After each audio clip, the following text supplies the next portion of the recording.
Começa agora o podcast Agro e Prosa com o jornalista Divino Ronaldo. Esse podcast tem por objetivo falar do agronegócio de um jeito descontraído, fácil e descomplicado. Com vocês, Divino Ronaldo e o Agro e Prosa. Hoje eu irei entrevistar Paulo Garolo, engenheiro agrônomo e especialista na cultura do milho. E o tema da nossa entrevista será doenças da cultura do milho.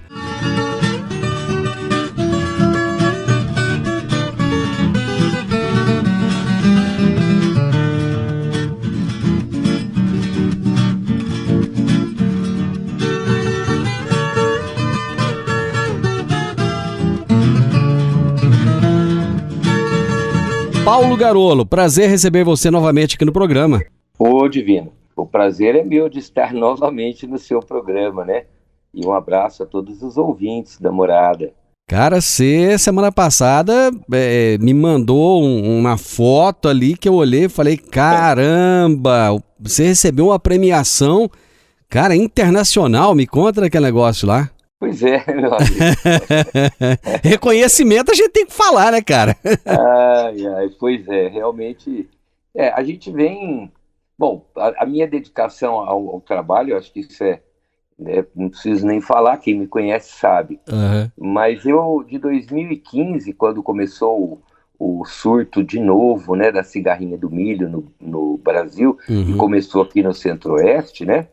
Eu venho desenvolvendo trabalhos de orientação aos agricultores, aos consultores, a gente faz alguns estudos, né? E eu sempre estou me atualizando, estudando, enfim. E eu fui aprimorando, né, muito o conhecimento dessa praga, das doenças que ela pode inocular na planta de milho, de todos os impactos que isso traz. E também estudei dentro da nossa empresa, né, como seria o comportamento dos híbridos, e a gente vem trabalhando isso também com toda a equipe interna da companhia, e hoje eu rodo, né? Hoje não, já desde 2016 eu venho rodando praticamente o Brasil todo, inclusive terça-feira agora, né? Eu vou estar amanhã eu viajo cedo, amanhã eu viajo cedo para Ribeirão Preto, onde eu vou participar também numa mesa redonda, convite de um grande distribuidor lá do estado de São Paulo e de Minas, sobre esse assunto, né? Então eu vim para a mídia, vários vídeos meus já rodaram, enfim, dentro desse período todo, né? E aí me pediram para submeter esse trabalho à apreciação, né, de uma premiação que existe na nossa empresa, né? E essa é uma premiação que passa primeiro por um crivo de lideranças técnicas aqui da América Latina, é o primeiro passo, passar por eles, né? E depois o trabalho os que passam vão para a Alemanha, onde lá é feita a avaliação final. E esse ano o meu trabalho foi premiado, realmente foi premiado internacionalmente, né? Foi reconhecido mundialmente como um trabalho de grande expressividade, né? E isso, lógico, deixou eu muito feliz, né? Então, esse ano eu fui premiado com esse prêmio que chama Excellence Award. E agora, acho que, se a Covid assim permitir, né, em outubro a gente vai receber pessoalmente da mão do líder maior da companhia, né? E a gente recebe pessoalmente. Tem uma semana de interações, de apresentações e ao mesmo tempo uma semana também de diversões, né? Aqui no Brasil mesmo? Não, é fora do Brasil. Por isso que eu disse que aí tem que a Covid contribuir para que isso aconteça, né? E, se Deus quiser, não só por isso, a gente vem orando muito que isso passe, né? Porque a gente tem visto aí o impacto que isso está trazendo, né, Divino? Mas aí a gente vai viajar para receber esse prêmio. Eu não sei exatamente ainda qual é o local, mas eu sei que é um local bacana e é fora do Brasil, né? Que legal, cara. Mas assim, é legal a gente ter a oportunidade de estar representando o nosso país, e acho que para mim, que sempre fui uma pessoa muito dedicada e tudo, isso aí me coroa, né? Dentro da minha... Na verdade, pela terceira vez eu conquisto um prêmio mundial. Eu já tive duas premiações em outros momentos da minha vida dentro da minha carreira profissional, dentro da empresa, né? Certo. E agora, e acho que legal também, Divino, é imaginar que eu, né, com a minha idade, que eu já estou com quase 36 anos só de companhia, eu ainda ser uma pessoa que estou aí com essa luta grande, dedicado. Eu acho que isso, o mais legal é que isso possa ser visto como um exemplo, principalmente para quem está começando. E também para aquelas pessoas, porque as dificuldades existem em tudo. Tudo tem dificuldade, nada é tão simples assim, nada vem tão de mão beijada assim para as pessoas, né? E todos nós passamos momentos de dificuldades, momentos mais assim, impactantes, né? E a gente não pode desistir, então tem que ter resiliência, tem que ter foco, tem que ter objetivo, né? E acho que isso também, quando acontece uma premiação assim, com uma pessoa como eu estou falando, talvez muitos olham para mim achando que eu estou em final de carreira. E olha aí, se conquistar um prêmio mundial final de carreira, não, isso é uma energia para você continuar muitos anos na carreira, né? Não, Então, com o conhecimento que você acumulou até hoje, cara, não justifica parar de trabalhar. Você está muito jovem, saudável e tem um nível de conhecimento altíssimo. A gente vai acumulando, né, experiências e isso tem que perpetuar. E a melhor forma de perpetuar é compartilhando. Então, toda vez que eu sou convidado para um evento, para eu fazer uma palestra ou para eu dar uma entrevista, como você mesmo, nossa, eu fico feliz de poder estar no seu programa e poder participar, poder contribuir, entende? Isso é a minha vida, essa é a minha história. E acho que é assim que a gente perpetua conhecimento. E se não fica com a gente um dia, a cortina fecha. Exatamente. E se fechar, você não compartilhou, você levou tudo com você. Do que adiantou, né? Então, eu sempre estou, assim, eu aceito mesmo. Quando você me convida, eu fico muito feliz. Por quê? Porque eu sei que é um momento que eu posso, provavelmente, contribuir com alguma coisa com as pessoas que estão me ouvindo. Cara, e contribui mesmo, você pode ter certeza, porque eu recebo os feedbacks das pessoas e é muito... E é engraçado, porque às vezes a gente pensa assim, somente aquela pessoa que às vezes não está muito por dentro das coisas é que será beneficiada. Não, você vê pessoas aí que têm anos de estrada e tal, e as pessoas mandam feedback, cara, olha, eu ouvi aquilo ali e foi bacana. E isso é muito interessante, né? É bem interessante isso, a gente poder agregar mais nas vidas de pessoas que já têm muito conhecimento também. Isso é muito bacana, né? Corretíssimo. Eu acho muito bom mesmo. Eu realmente, se eu puder contribuir, eu estou sempre à disposição, porque acho que isso é que faz com que você realmente passe pela vida de uma forma mais produtiva, e isso faz a gente se tornar, por um tempo, mais eterno, né? Porque acaba que um dia também tudo apaga, né? Sim. Mas isso vai deixar por muito mais tempo a gente vivo dentro da lembrança das pessoas. Olha, aquele cara falava, e olha aquele cara. Então eu acho que é isso. Mas o objetivo meu é no sentido de contribuir mesmo, e que essas coisas, né, nós estamos divulgando isso hoje no seu programa, tomara que isso sirva de exemplo, né? Poxa vida, o cara está lá com quase 60 anos de idade, 36 anos de companhia, com essa energia toda e ainda conquistando o prêmio mundial, reconhecimento mundial. Poxa, que bacana, isso é um exemplo para a vida de muita gente persistir, continuar com foco, continuar buscando o objetivo. E é isso que contar isso é muito legal para isso, entendeu? Para que sirva realmente de exemplo, de energia para as pessoas, e as pessoas acreditarem que quando a gente faz por onde, as coisas podem acontecer. Agro e Prosa.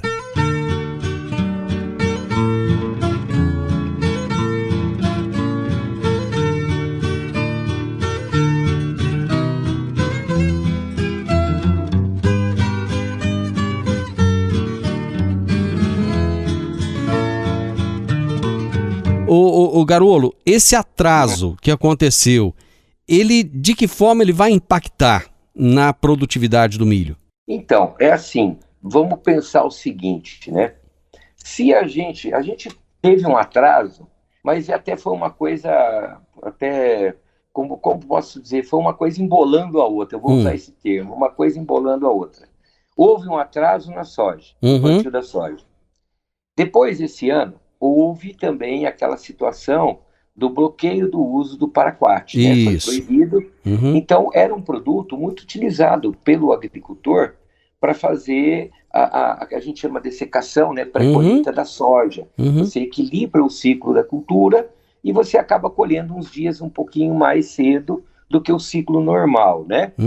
Esse ano também houve uma dificuldade grande com relação a isso, muita coisa, até coisa maluca foi feita na tentativa de fazer essa dessecação sem o produto que era o produto-chave, né? Bom, com isso, o que acaba acontecendo? Olha que coisa.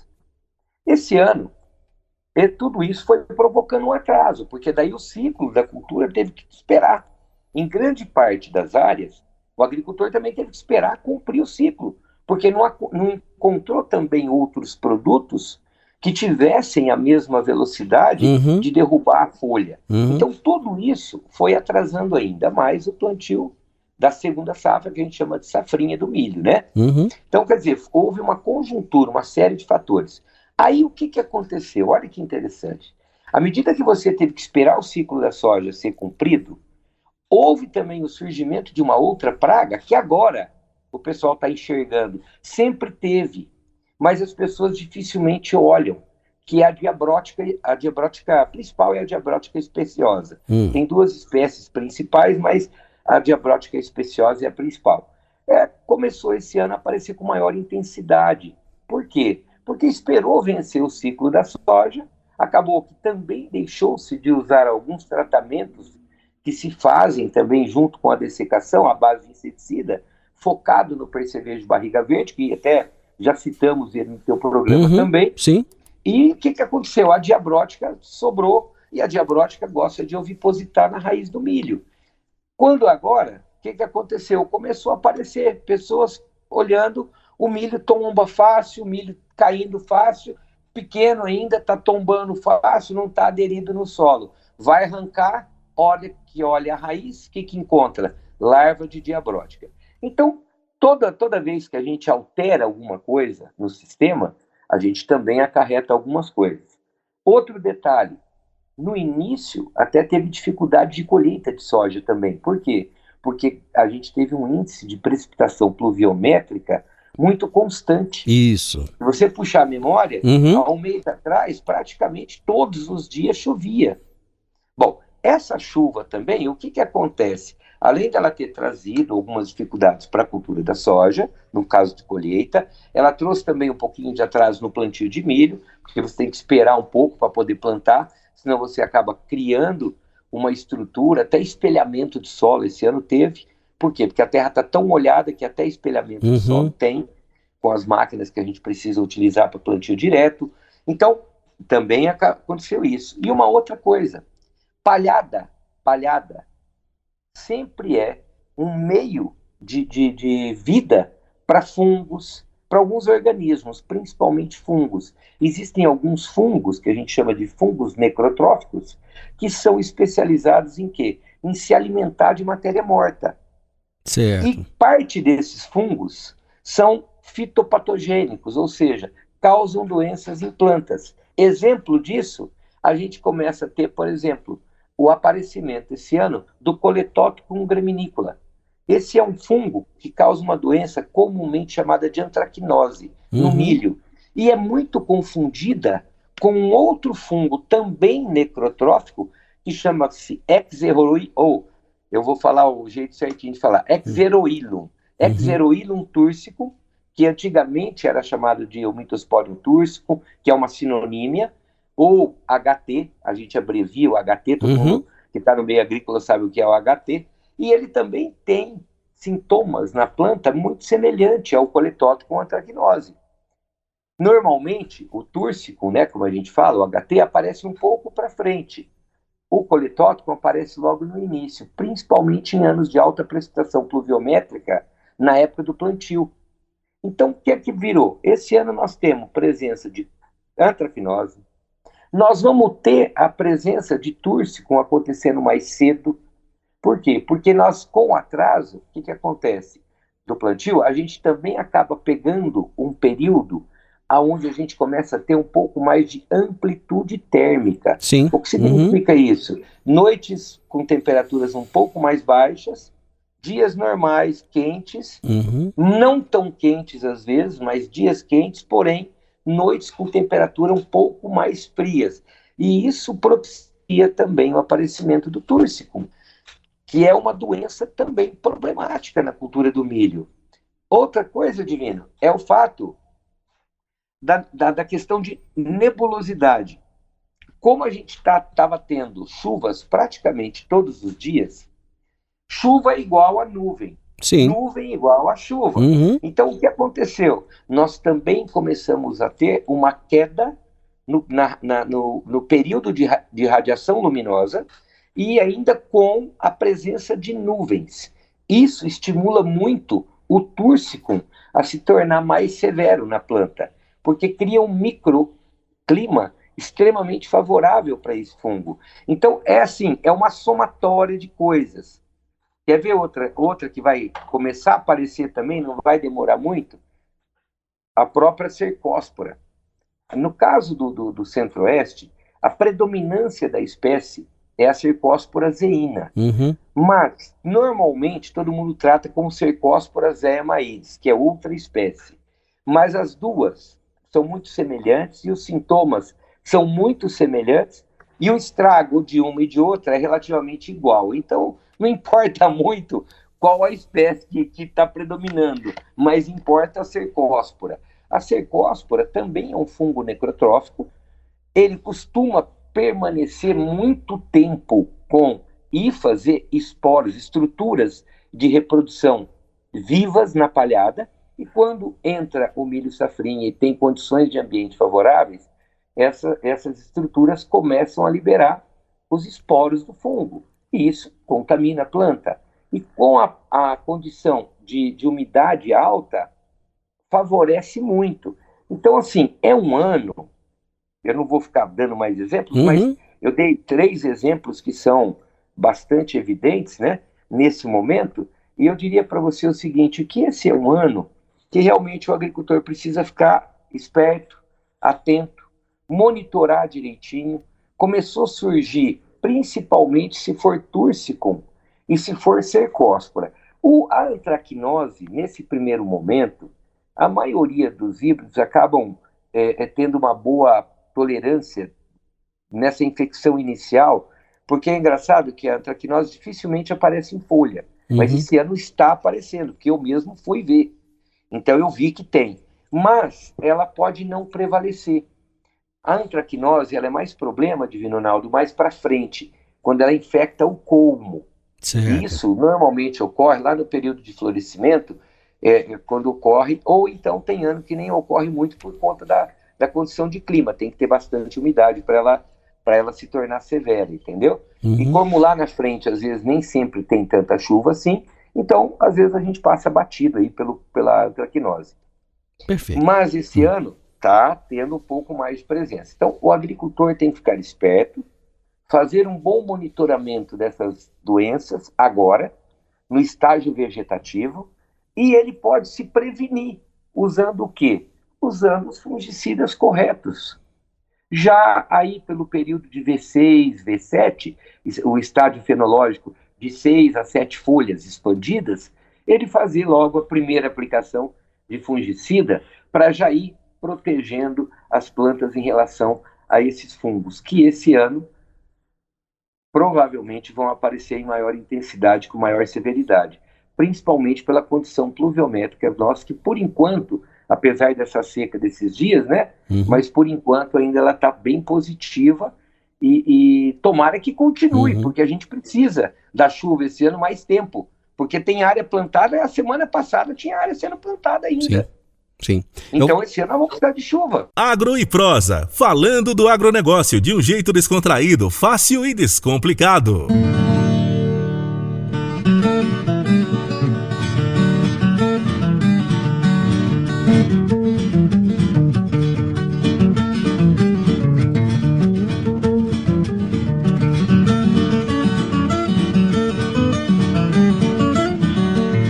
Garolo, você falava da questão pluviométrica, que ainda está positiva, né? Mas semana passada, eu andando aí em próximos a algumas lavouras, eu percebi que tinha muita folhinha de milho fechadinha, que é aquele sintoma ali de que está havendo um estresse hídrico, alguma coisa nesse sentido. Uhum. O milho já começou a sentir?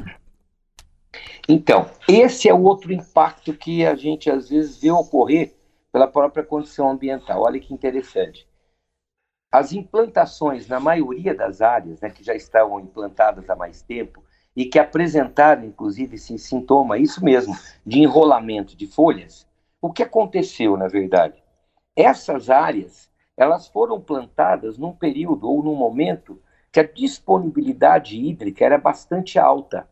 Bom, quando você tem alta disponibilidade hídrica, também o sistema radicular, embora ele se desenvolve, bacana, tudo, mas é o seguinte, nós podemos ter solos, áreas, quase que encharcando, porque todo dia chovia.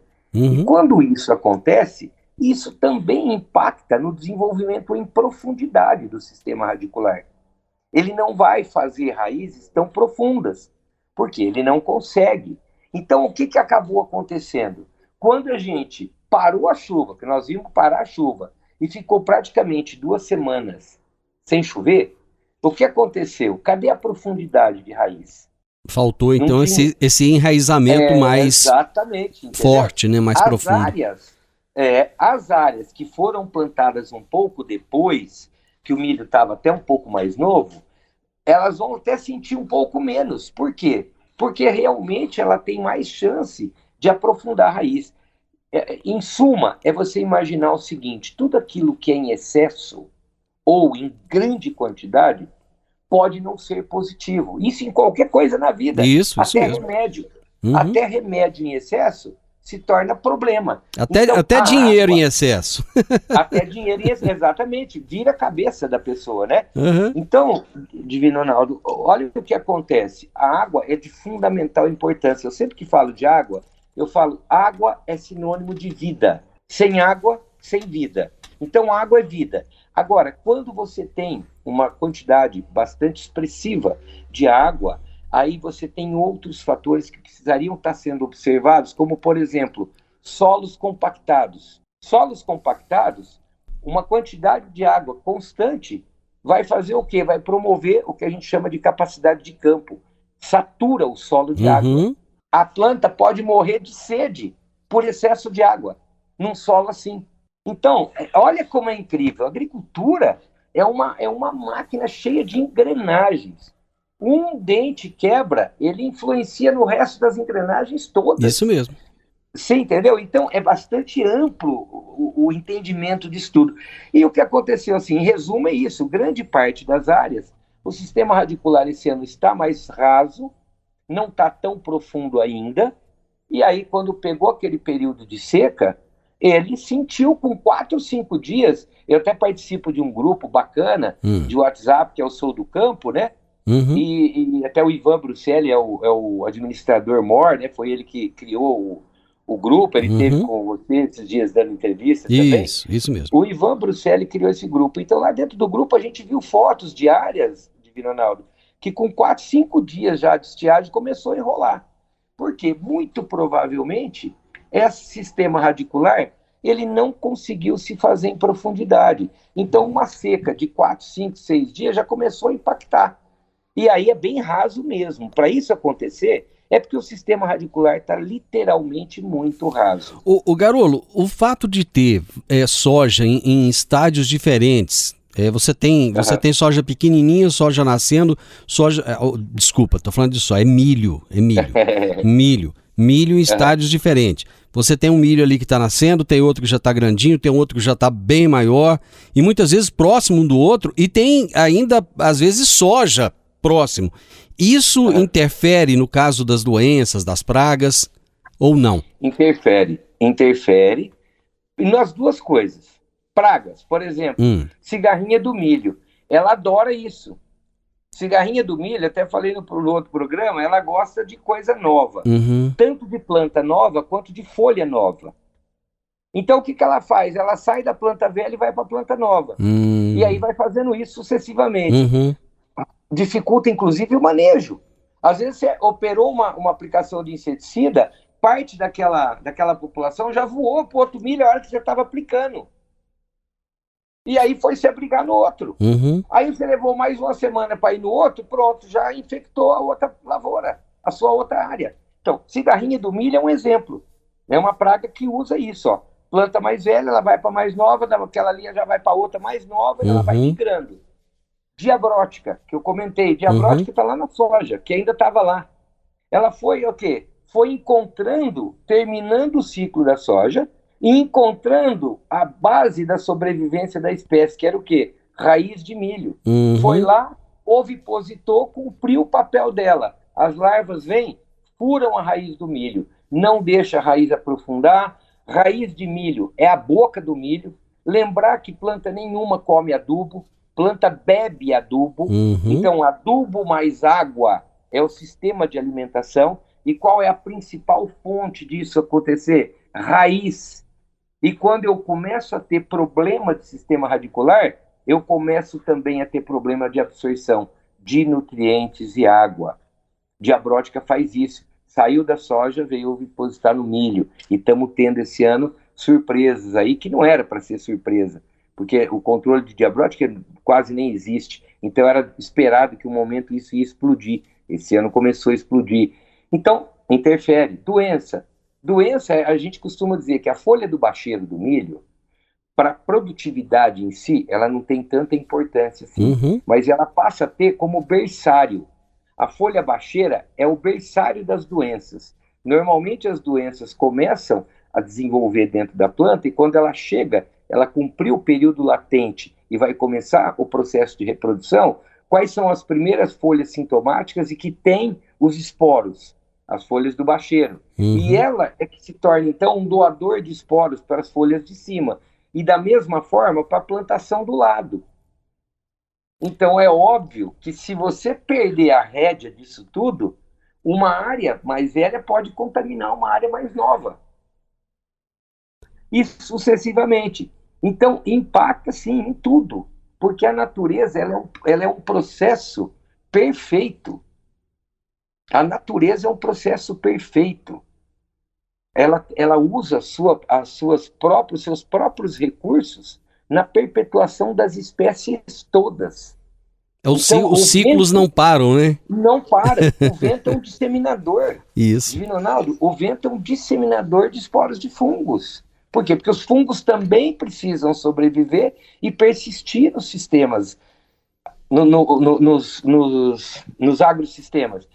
O próprio vento é um disseminador. A água da chuva, o embate, a gente sempre fala isso. O que é o embate? É a gota da chuva batendo no solo. O solo que foi cortado pelo disco de plantio, aquele solo ali ficou mais fácil de ser removido. Uma água de chuva que bateu forte, ela joga partículas para cima. Junto com partículas de solo vão o quê? Esporos de fungos.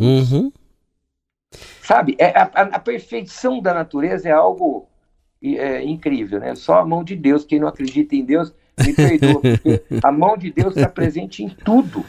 O Garula, é tão interessante esse assunto, porque nosso tempo acabou, eu queria falar de pulgão de milho, não deu para falar de pulgão, então já vamos fazer um compromisso aqui de semana que vem, estarmos juntos de novo, porque eu acho que nesse momento o produtor ele precisa desse tipo de informação, ele precisa de estar bem informado. E você deixou bem claro que o manejo, mais do que nunca, se faz importante agora, né? Meu amigo, muito obrigado.